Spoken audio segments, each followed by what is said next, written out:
안녕하세요. 저는 연세대 심리학과 상담 심리 전공 교수 이동규입니다. 사람들은 어떤 일을 해야 한다는 걸 알면서도 마지막 순간까지 일을 미루는 경우가 많습니다. 이런 행동을 심리학에서는 지연 행동이라고 하고 흔히 꾸물거림이라고 부릅니다. 많은 이들이 일을 미루면서 자신이 게으르다 하고 자책을 합니다. 그런데 제가 만나본 미루는 사람들은 게으르다기보다는 오히려 일을 잘 해야만 한다고 생각하는 경우가 더 많았습니다. 잘못하면 안 되는 데와 같은 실패에 대한 두려움이 크고 때로는 과제 그 자체에 대해 하기 싫다 이런 마음이 너무 빨리 올라온다고들 말합니다.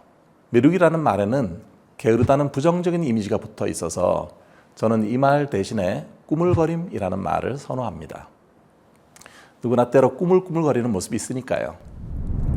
마지막 순간까지 몰려 일을 몰아치게 하다 보면 다음번엔 제발 미리 시작해야겠다는 다짐을 하게 마련입니다. 그런데 문제는 그게 잘 안 고쳐진다는 데 있죠.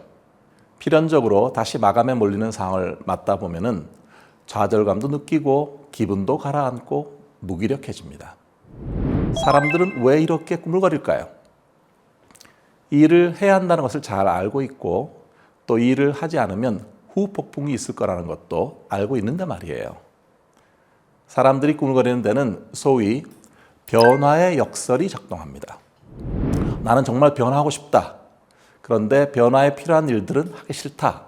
혹은 나는 어떤 일이든 할 준비는 되어 있다. 그런데 새로운 변화를 정말 원하는지 그걸 잘 모르겠다. 즉 어떤 일을 하고 싶은 마음과 하기 싫은 마음이 서로 부딪혀서 결국은 아무것도 하지 못하는 상태에 빠져 있는 것이지요. 이런 모습을 심리학에서는 양가 감정이라고 합니다. 한 가지 힌트를 얻을 수 있는 건 꾸물거림이 단순히 의지나 시간 관리의 문제만은 아니라는 것입니다. 양가 감정, 즉 복잡한 감정의 문제가 관련되어 있다는 것이죠. 그래서 저는 이렇게 말하고 싶습니다. 꾸물거림은 단순히 열정이 부족하거나 시간 관리의 실패라기보다는 나의 부정적인 감정을 잘 조절하지 못하는 것과 관련이 있다. 즉, 감정의 교착 상태에 빠져 있는 것입니다. 어떻습니까? 이러지도 못하고 저러지도 못하면서 그냥 가만히 앉아있는 그런 모습이 떠오르시나요? 흥미롭게도 제가 만나본 많은 꾸물거리는 사람들은 어떻게 하면 빨리 꾸물거림을 극복할 수 있을까? 그렇게 많이 질문을 합니다.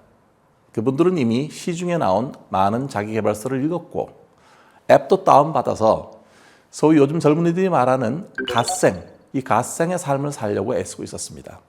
그런데 공통적으로 직면하게 되는 문제는 이런 새로운 시도들이 그리 오래 못 간다는 겁니다. 빠르면 작심삼일, 좀 길게 잡아도 한 달을 잘 넘기지 못하고 또 좌절하고 맙니다. 그러면 자존감도 떨어지고 자신에 대한 믿음도 점점 약해지게 되겠죠. 그리고 나서는 또 다른 새로운 방법을 찾아 나섭니다. 영어 공부하려고 이 책, 저 책, 오디오, 비디오로 방법을 바꾸어 보지만 지속하지 못하고 별로 실력이 늘지 않는 것 같은 모습이 반복되고 있는 것입니다. 저는 이런 분들을 방법 사냥꾼이라고 부릅니다. 이분들이 실패하는 이유는 크게 두 가지입니다. 첫째, 자기 자신에 대한 이해가 부족하다는 것입니다. 즉 자신이 어떤 성향이 꾸물거림을 유발하는지에 대해서 이해하지 않고 천편일률적인 방법을 적용하기 때문입니다. 두 번째는 어떤 일을 시작하고 2달 이상 지속하지 않기 때문입니다. 런던 대학교 심리학과 연구에 의하면 하나의 좋은 습관이 형성하는 데는 평균 66일이 걸린다고 합니다. 그런데 꾸물거리는 사람들 중 상당수는 새로운 행동을 유지하는 기간이 너무 짧기 때문에 습관으로 자리하기 어려운 것입니다. 밥이 익기 전에 밥솥의 뚜껑을 미리 열어버리면 밥이 설익거나 삼층밥이 되고 맙니다. 연세대학교 상담심리연구실 연구팀과 제가 공저한 책인 나는 왜 꾸물거릴까에서 꾸물거림의 원인이 되는 개인 성향을 크게 5가지로 설명했는데 각각 비현실적인 낙관주의, 자기 비난, 현실 저항, 완벽주의, 그리고 자극추경이 바로 그것입니다. 이번 강의에서는 그 중에서도 비현실적인 낙관주의에 대해서 말씀드리고자 합니다. 실제로 비현실성, 낙관성 이런 것들이 꾸물거림과 관련이 있습니다. 이들은 흔히 이 정도는 미뤄도 괜찮아. 지난번에는 5시간은 충분했어. 와 같은 말을 하곤 합니다. 낙천적이죠. 그런데 현실감 제로입니다. 자신이 성공했던 기억에 편향되어 잘 될 거라는 막연한 긍정적 착각을 하는 경우가 많습니다. 이런 사고를 소망사고라고 합니다. 어떤 과제가 있을 때 그 과제를 하는데 필요한 시간을 과소평가하면서 미루다가 막상 기한이 다가오면 정말 시간이 없다는 사실에 깜짝 놀라게 되지만 이미 늦어버린 거죠. 한 설문조사를 보면 한국 직장인 중 2명 중에 한 분이 자신의 일을 능숙하게 한다고 스스로 생각하는데 그중 66.3%는 자신의 업무 처리 능력이 정말 뛰어났기 때문이다. 이렇게 응답했습니다. 반면에 기업의 입장에서 추산하는 우수 사원의 비율은 약 20%에 불과하다고 하네요.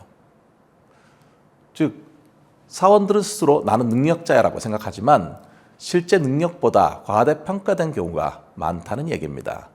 비현실적인 낙관주의자는 얘기를 할 때도 아마도 혹은 어쩌면 이런 불확실한 단어를 많이 사용하는 경향이 있습니다.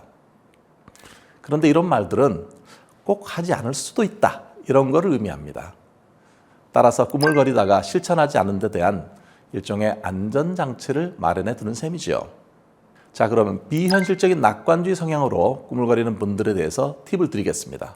첫째, 말을 할 때 아마도 어쩌면 이라는 단어 대신 언제까지 어떻게 하겠다라는 보다 확실한 말을 사용하는 습관을 가지세요.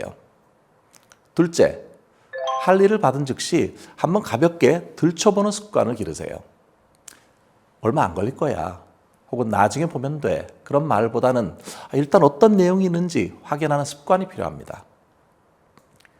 마지막으로 어떤 일을 할 때는 그 일에 대해서 예상 시간을 먼저 생각해보고 일이 끝난 다음에 실제로 걸린 시간을 비교해보는 습관을 가지세요.